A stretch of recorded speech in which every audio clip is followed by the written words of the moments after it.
Hey y'all, what is up everybody? What is up YouTube? Spark Mark here, and I'm back to do a watch review. And if you see the title, the name of it, you already know what it is.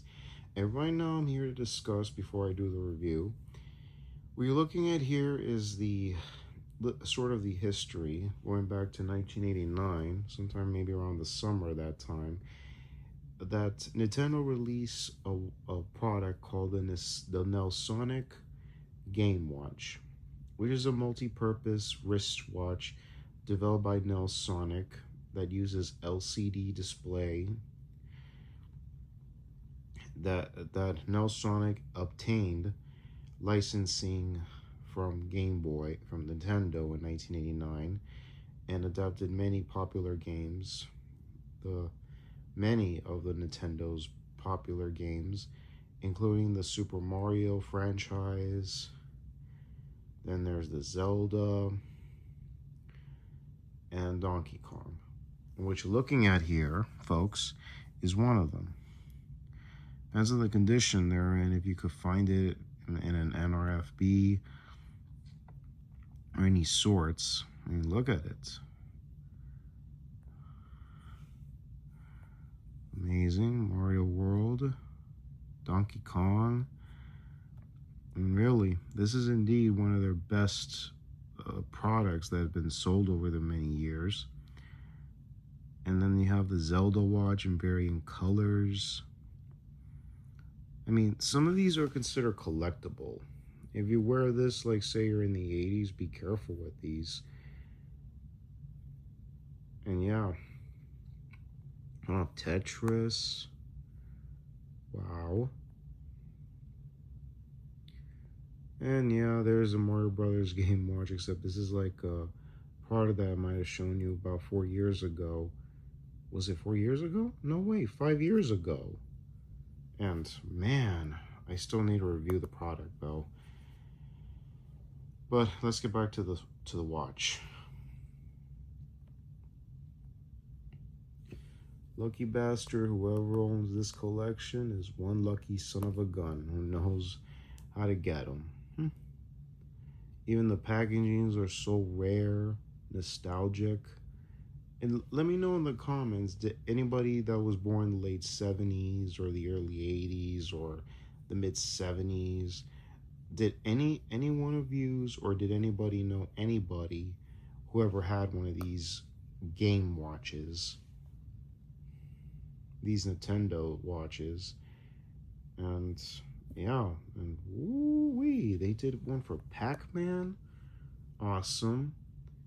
But nowadays, we don't see these anymore. We often see something like this with an LCD display with pictures and designs of the Mario Brothers. But these are considered to be collectible, not to be worn. So yeah. So like I said, let me know in the comments below if anybody knows anybody who has these or used to have these. So yeah, let me know. Very cool indeed. Oh shoot. If it was less for a few $100, I would buy it, but damn, $1,000. Yo. Ouch. This particular one came out in 1991 in March, just 1 month before my birthday, and this came out the same time as TMNT 2, Secret of the Ooze. Cool film. Alrighty, let's go and review the product, the watch. Like now, let's go. Alrighty, where's the watch?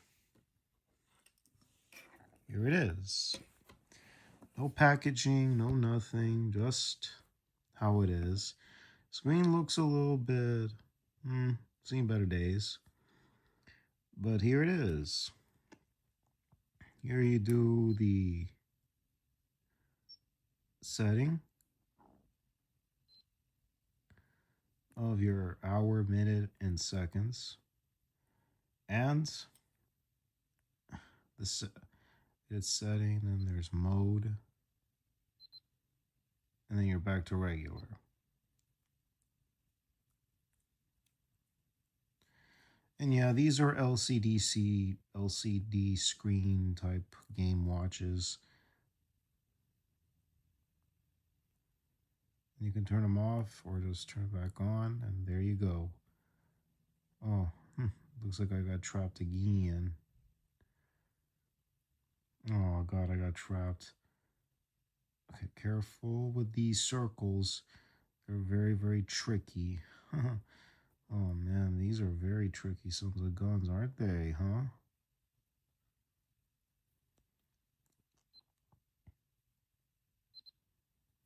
Okay, I go back to where I was. So yeah, if anybody has ever had these kind of watches, including the ones from McDonald's, the Sonic the Hedgehog ones, LCDC game types, let me know in the comment section below. I remember I had some good times with it though. Even though it was crazy, you know, the LCDZ is much different than its predecessor. Oh, damn it. Oh god. Oh shit. It's either easy or hard these days to play this kind of game.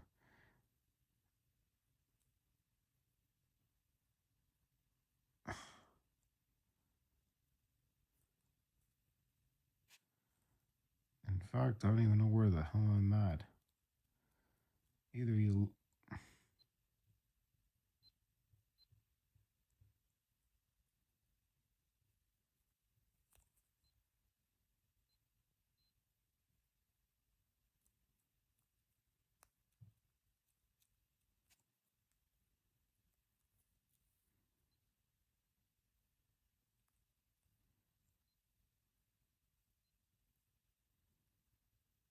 And what did I just press here?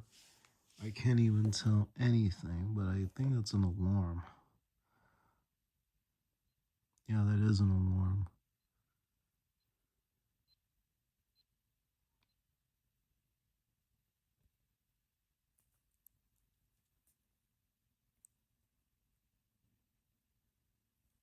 Dang it. Very tricky, you little buggers.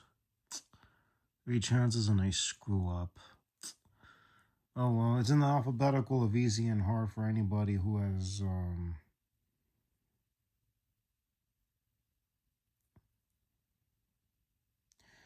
yeah, it's in the alphabetical of easy and hard. So yeah, magnificent watch. No timers. And let me see if I can read this correctly. Okay, plastic case. It says stainless steel on the back. MC Burger CO Inc. 1989 Nintendo of America Inc. Assembled in China. Very thick and the letters are still good. Thank God they haven't been rubbed off. And yeah, these watches, you can see it lie flat on a table. So yeah, folks. Now, do you know anybody has ever had one of these, or you yourself ever got one of these before, back when they were in production?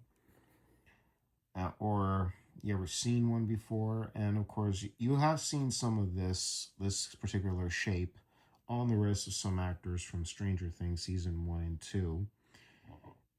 So yeah, depends on the condition it's in. It depends on where you can get these, and I don't know if there are any replacement parts, being that it's all plastic.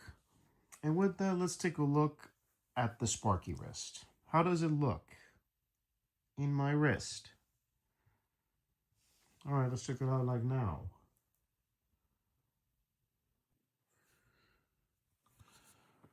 So yeah, this is how it looks on the Sparky wrist, ladies and gentlemen. It depends. I have to be leaving like 3 holes. Let me be clear, like I said before, I work out, I like to eat sometimes.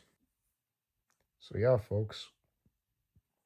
This is how it looks on my wrist. Mm-hmm.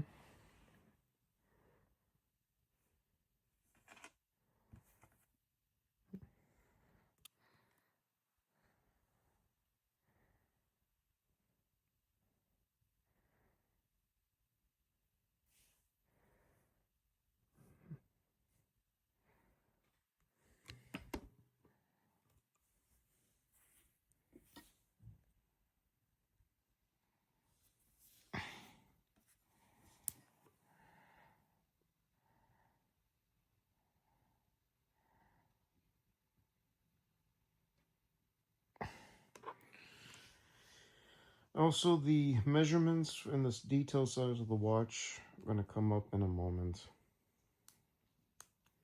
So yeah, they had for the Mario, if I ever find the Mario, and if I ever find any of the other ones, it'll stay in the collection.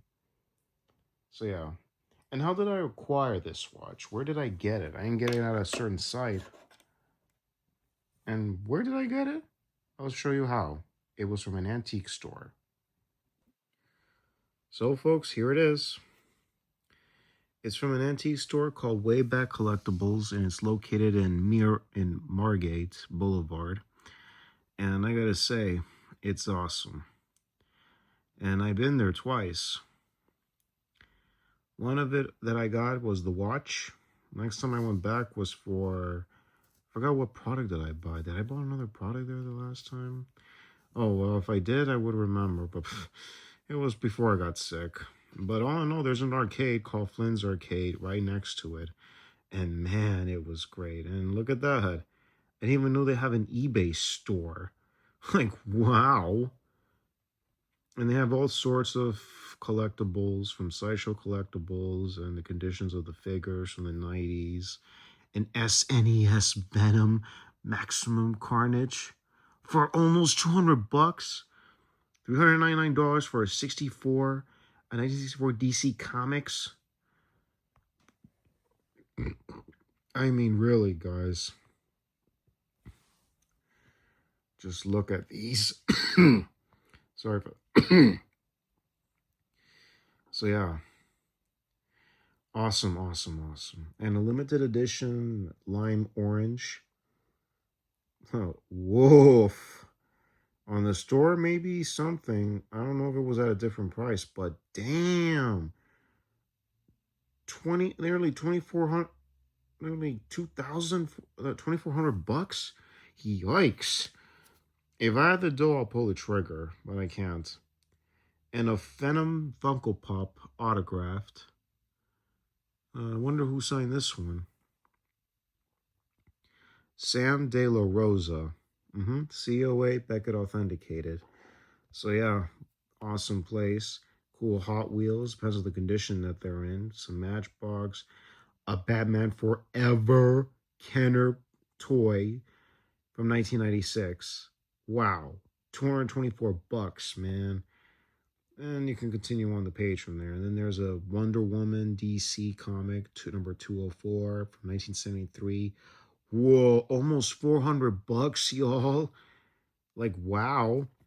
So this is how there is. Way back when. That's their store. And of course, way back when collectible store. So it's an antique store. They got all sorts of products going back so many years. Awesome products of the video game eras. They have movies, they have laser discs. They can also buy laser discs from you for those who don't use anymore. And they have VHSs for sale. They're playing movies anytime at the store with a vintage TV that can play VCR. What more can you ask for, folks?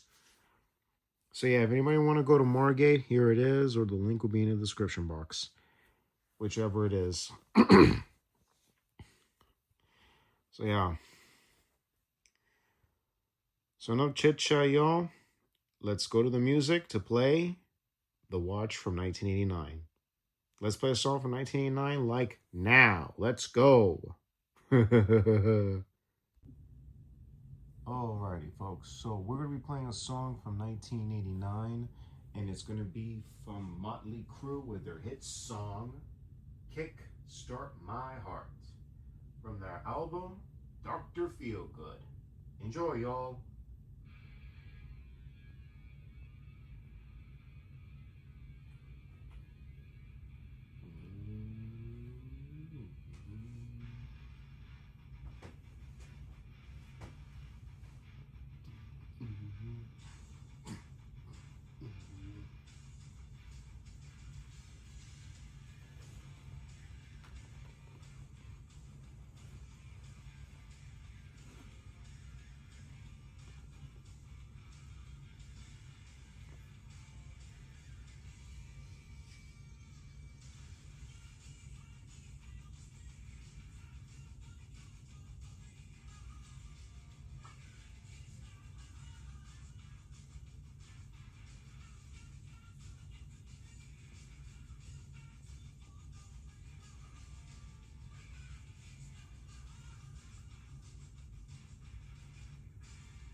Whoa! Yeah!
That was Motley Crue with their hit song, Kickstart My Heart, from their album, Dr. Feelgood.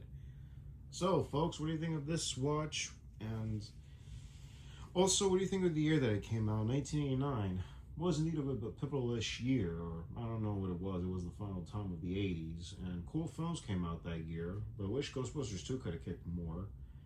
And indeed, of course, Batman kickstarted the superhero comic book franchises of that time. It was the biggest grosser. I wish Halloween 5 could have been more better. It is what it is. So yeah. And also, folks, if you like content like this or other content on this channel, please click the bell and the subscribe button to be notified of all new uploads. Like the videos, always appreciate your thumbs ups. Have any opinion related to the content or the year of the content that came out? Comments down below.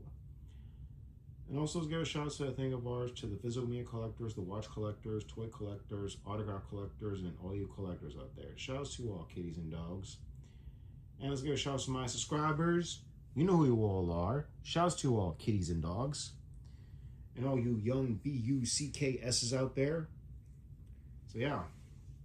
And also, like I said before, click the bell, like press it to be notified of any uploads, whether I post it on the video at what time is this video going to be posted, or any post on my YouTube post that are often, of course, shared to my people on YouTube. So yeah, keep an eye on that, folks. Daily and weekly. You'll never know what's gonna pop up, so keep an eye on that, folks. And also, anybody excited for the Super Mario Brothers sequel coming out, or the Super Mario Galaxy coming out in 4 months? Let me know in the comments. And of course, anybody excited for the new Zelda movie adaptation based on the Nintendo game? Let me know as well. So yeah. So y'all, this is Sparky Marky Mark signing off. Y'all take care. God bless you. Enjoy Tuesday, y'all. And later. Gotta go.